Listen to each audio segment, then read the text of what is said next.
Hello everyone, welcome to NEET Preparation Tamil. இது வந்து concept by video number 8. இதுல வந்து நம்ம ஒரு இம்பார்ட்டன்டான கெமிஸ்ட்ரி டீவியேஷன் அந்த மாதிரியான கான்செப்ட்ஸ்ல வந்து பார்க்க போறோம். பேசிக்கலி வந்து பார்த்தோம்னா நம்ம வந்து முன்னாடி ஒரு வீடியோலயே சொல்லியிருப்பேன். டீவியேஷன் பொறுத்த வரைக்கும் நெகட்டிவ் டீவியேஷன்னா வந்து ஆசிட், பாசிட்டிவ் டீவியேஷன்னா ஆல்கஹால், CS2, அப்புறம் CCl4 இவங்கெல்லாம் வருவாங்க.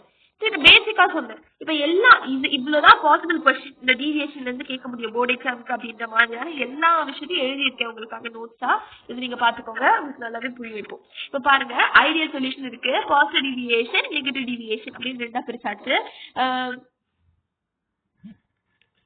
இந்த டீவியேஷன் அப்படின்னால அது யாருக்கு? வெறும் நான் ஐடியலுக்கு மட்டும்தான். அப்போ ஐடியல்னா அது தனி கேட்டகரி, தனியா வச்சுருங்க. நான் ஐடியல நம்ம பாசிட்டிவ் நெகட்டிவ்னு பிரிச்சாச்சு. நான் சொன்ன மாதிரி பாசிட்டிவ்னா ஆல்கஹால், நெகட்டிவ்னா ஆசிட். ஓகேவா? இப்ப நம்ம வந்து ஸ்டார்ட் பண்ணலாம். இங்க பாருங்க, ஐடியல் சொல்யூஷனுக்கு யார் யாரெல்லாம் எக்ஸாம்பிள் அப்படின்னா n butyl bromide, n butyl chloride, ethyl bromide, ethyl iodide, chlorobenzene, bromobenzene, n hexane, n heptane, benzene, டோலூயின்.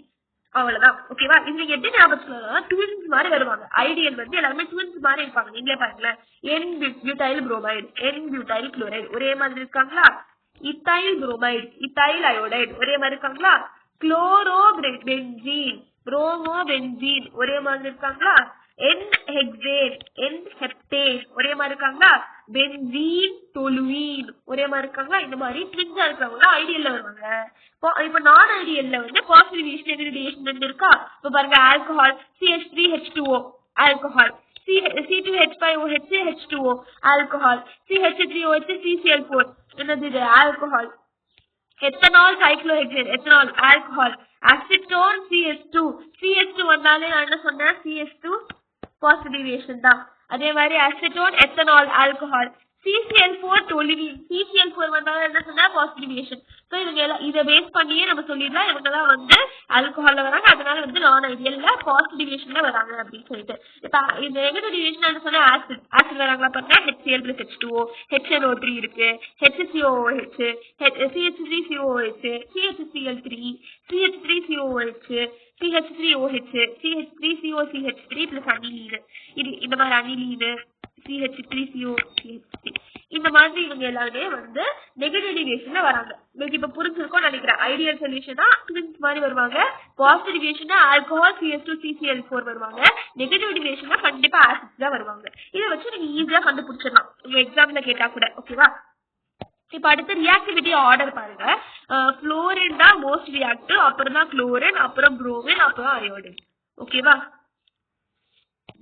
இன்னொரு இம்பார்ட்டன்டான அப்சர்வேஷன், இது வந்து புக்கு நீங்க கம்ப்ளீட்டா தியரி படிச்சா மட்டும் தான் தெரியும். ஆனா நான் உங்களுக்காக அது வந்து சுருக்கி ஒரு குவிக்கா இங்க நான் வந்து எழுதியிருக்கேன். இங்க பாருங்க, number of solute particles increase ஆச்சு அப்படின்னா, நம்பர் ஆஃப் பார்ட்டிகல்ஸ் இன்க்ரீஸ் ஆச்சு அப்படின்னா டெல்டா பியோட வேல்யூ இன்க்ரீஸ் ஆகும். ஓகேவா? RCVP வேப்பர் பிரஷர் இன்க்ரீஸ் ஆகும். இந்த வேப்பர் பிரஷர் ஓகேவா? அதுவே நார்மல் வேப்பர் பிரஷர் வந்து குறையும்.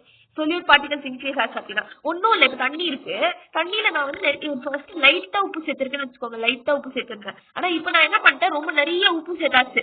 இப்ப அதுல என்ன மாற்றங்கள் நடக்கும்? நிறைய உப்பு சேர்த்ததுக்கு அப்புறம் அங்க என்ன மாற்றம்லாம் நடக்கும் அப்படின்னா வேப்பர் பிரஷர் குறையும். ஓகேவா? பாய்லிங் பாயிண்ட் அதிகரிக்கும், டெல்டா டிபியோட வேல்யூ அதிகரிக்கும், ஃப்ரீசிங் பாயிண்ட் குறையும். பாய்லிங் பாயிண்ட் அதிகமாகும், ஃப்ரீசிங் பாயிண்ட் குறையும், டெல்டா டிஎஃபோட வேல்யூ இன்க்ரீஸ் ஆகும். அப்புறம் வந்து பைனா என்னது? ஆஸ்மோட்டிக் பிரஷரும் இன்க்ரீஸ் ஆகும். ஓகேவா? சோ இது வந்து எப்படி நீங்க ஞாபகம் ஒன்னும் இல்ல, அந்த பாயிண்ட்ஸ் இருக்கும்ல உங்களுக்கு குவாலிட்டேட்டிவ் ப்ராப்பர்ட்டில depression and freezing point, elevation and boiling point. அவ்வளவுதான். எலிவேஷன் அண்ட் பாய்லிங் பாயிண்ட் அப்படின்னா increase in boiling point, depression and freezing பாயிண்ட்னா ரிடக்ஷன் இன் ஃப்ரீசிங் பாயிண்ட். ஓகேவா? ஃப்ரீசிங் பாயிண்ட் குறைஞ்சுன்னா ஆப்வியஸா டெல்டா டிஎஃப் வந்து அதிகமாகும். பாய்லிங் பாயிண்ட் அதிகமாகுது அப்படின்னா ஆப்வியஸ்லி டெல்டா டிபி இன்க்ரீஸ் ஆகும். மொலாரிட்டி வந்து எப்பவுமே இன்க்ரீஸ் தான் ஆகும். ஐ மீன் இது மொலாரிட்டி, ஆஸ்மோட்டிக் பிரஷர் வந்து இன்க்ரீஸ் ஆகும், ஆஸ்மோட்டிக் பிரஷர் இன்க்ரீஸ் ஆகும். டிப்ரெஷன் வேப்பர் பிரஷரும் குறையும், வேப்பர் பிரஷர் குறையும். நம்ம நிறைய சால்ட் ஆட் பண்ணோம்னா வேப்பர் பிரஷர் குறையும். புரியுதா? இப்போ அடுத்து நம்ம வந்து trick to find dia paramagnetic substance பார்க்கலாம். 6 எலக்ட்ரான்ஸ் இருக்குன்னு வச்சுக்கோங்களேன். அவங்க வந்து பெராமேக்னெட்டிக்கா இருப்பாங்க. ஈவன் எலக்ட்ரான்ஸ் இருக்கு அப்படின்னா அது வந்து டயாமேக்னெட்டிக்கா இருப்பாங்க. புரியல, நான் சொல்றேன் அது எப்படின்னு. இப்போ பேசிக்கலா இங்க பாருங்க, எக்ஸாம்பிள் தரேன். Helium, lithium, N2 N2 plus N2 minus CO CO minus. சரி, இப்போ நான் வச்சு எக்ஸாம்பிள் தரேன், ஓகேவா? இங்க வந்து பாத்தீங்கன்னா ஸோ வந்து இதுதான் ஏஜிடல் எலமெண்ட்லயும். இப்போ வந்து பாருங்க, ஹீலியமோட அட்டாமிக் நம்பர் எவ்வளோ? ஹீலியமோட அட்டாமிக் நம்பர் 2. 2 ஹீலியம் இருக்குனால இங்க பிளஸ் இருக்கு, ஓகேவா? 2 ஹீலியம் இருக்கனால 2 + 2 போட்டுக்கோங்க. இங்க பிளஸ் இருந்தா இங்க -1 போட்டுக்கோங்க. அப்ப இது கண்டுபிடிச்சா அது வந்து 3 வருது. ஓகே, இப்போ அதே மாதிரி லித்தியம் பாருங்க, லித்தியமோட அட்டாமிக் நம்பர் 3. 2 லித்தியம் இருக்கனால +3 பண்ணிக்கிறேன். மொத்தமா எவ்வளவு இருக்கு? 6 இருக்கு. அதே மாதிரி N2 நைட்ரஜனோட அட்டாமிக் நம்பர் எவ்வளவு? 7. 2 இருக்கனால +7 இன்னொன்னு போட்டுக்கிறேன், அது 14. அதே மாதிரி N2 பிளஸ் இருந்தா அதே மாதிரி தான் 7 + 7. ஆனா இங்க பிளஸ் இருந்தா நான் என்ன சொன்னேன்? -1 பண்ணிக்கோங்க. அப்போ உங்களுக்கு வருது 13. இப்போ அதே மாதிரி N2 இப்போ N2 2 மைனஸ்னா அகைன் 7 + 7. இங்க -2 இருக்கனால I took put +2. அப்ப எனக்கு 16 வரும். அதே மாதிரி கோபால்ட்டுக்கு வந்து C இருக்கு, O இருக்கு, கார்பன் இருக்கு, ஆக்சிஜன் இருக்கு. அப்ப கார்பன் வந்து 6, ஆக்சிஜனோட அட்டாமிக் நம்பர் 8, மொத்தமா 14. அதே மாதிரி இங்க ஒரு கார்பன் ஆக்சிஜன் இருக்கு 6, ஆக்சிஜன் 8. ஆனா இங்க பாத்தீங்கன்னா சார்ஜ் மைனஸ் இருக்கு, அப்ப +1 = 15. இப்போ ஆடுக்குலாம் நான் என்ன சொன்னேன்? ஆடுக்குலாம் வந்து பேரா, ஈவனுக்குலாம் வந்து டயா. அப்ப வந்து ஆடு இருக்கு, அப்ப இங்க என்ன வந்து பேரா வரும். ஈவன் இருக்கு, அப்ப இது வந்து டயா. ஈவன் இருக்கு, டயா. ஆடு, பேரா. அகைன் 16 ஈவன் நம்பர், அப்போ டயா. 14 ஈவன் நம்பர், டயா. ஆடு 15, பேரா. So இப்படிதான் we have to find the para and diamagnetic substances based on the atomic number. எல்லாத்தையுமே individual atomic number add பண்ணுவோம். சார்ஜ் மட்டும் ஆப்போசிட் சைடுல போட்டு சப்ட்ராக்ட் அடிஷனும் பண்ணிட்டு டோட்டல் நம்பர் ஆஃப் எலக்ட்ரான்ஸ் எவ்வளவு வருது, I mean number of atomic number base பண்ணி அப்படின்னு சொல்லி கால்குலேட் பண்ணிட்டு அதை பேஸ் பண்ணி பேராவா டயான்னு சொல்லலாம். நம்ம என்ன சொன்னோம்? ஈவன்னா வந்து டயா, ஆட்னா பேரா. அடுத்து tricks to find the isomers for alkane. So number of isomers கண்டுபிடிக்கணும்னா அதுக்கு ஒரு ஃபார்முலா இருக்கு. 2 to the power n - 4 + 1. 2 to the power n - 4 + 1 னா ஃபார் எக்ஸாம்பிள் ஹெப்டேனுக்கு எவ்வளவு ஐசோமர் இருக்குன்னு கண்டுபிடிக்கணும் அப்படின்னா ஹெப்டேன்னா என்னது? என்னோட வேல்யூ = 7. அப்ப இங்க substitute 2 to the power of 7 - 4 + 1 = 2 to the power of 3 + 1 = 8 + 1 = 9. Totally 9 isomers are possible. Number of isomers கண்டுபிடிக்கிறது எப்படின்னா 2 to the power n - 4 + 1. 2 to the power n - 4 + 1. இதுதான் நம்பர் ஆஃப் ஐசோமர்ஸ்க்கான formula. And coming to the to find the period number எப்படி கண்டுபிடிக்கலாம் அப்படின்னா electronic configuration எழுதிட்டு maximum value of n கண்டுபிடிக்கிறது தான் பீரியட் நம்பர். ஸோ இப்படிதான் பீரியட் நம்பர் கண்டுபிடிக்கணும். And coming to the group number எப்படி கண்டுபிடிக்கணும் அப்படின்னா குரூப் நம்பர் S block elementsல எப்படி கண்டுபிடிப்போம்? S block = number of electrons in ns. number of electrons in n ல இப்போ 2 இருக்கு, s ல ஒரு 2 இருக்கு அப்படின்னா ns ல மொத்தமா எவ்வளவு வருது?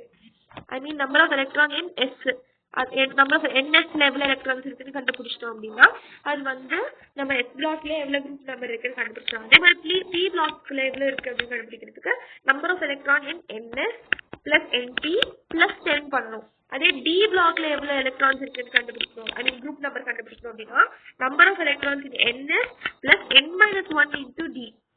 அதே மாதிரி S பிளாக்ல எவ்வளவு எலக்ட்ரான்ஸ் இருக்குன்னு கண்டுபிடிக்கணும், ஐ மீன் குரூப் நம்பர் கண்டுபிடிக்கணும்னா 58 - 71. 58ல இருந்து 71 வரைக்கும் இந்த நம்பர் குரூப் நம்பர்ஸ்க்கு வந்து 6th பீரியட்ல இருப்பாங்க. அதே மாதிரி 90ல இருந்து 103 வரைக்கும் 7th பீரியட்ல இருப்பாங்க. ஓகேவா? ஸோ இவ்வளவுதான். இந்த ட்ரிக்ஸ் வந்து ரொம்ப இம்பார்ட்டன்ட் ஆனது குரூப் நம்பர் கண்டுபிடிக்கிறதுக்கு. Again I'm writing group number = S block பொறுத்த வரைக்கும் number of electron, okay, number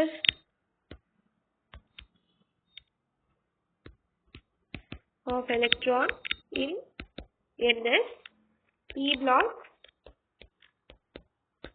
D block, அப்புறம் S block.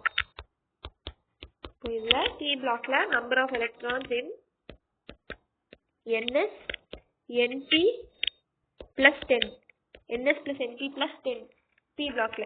D blockல வந்து ns plus n-1 into d.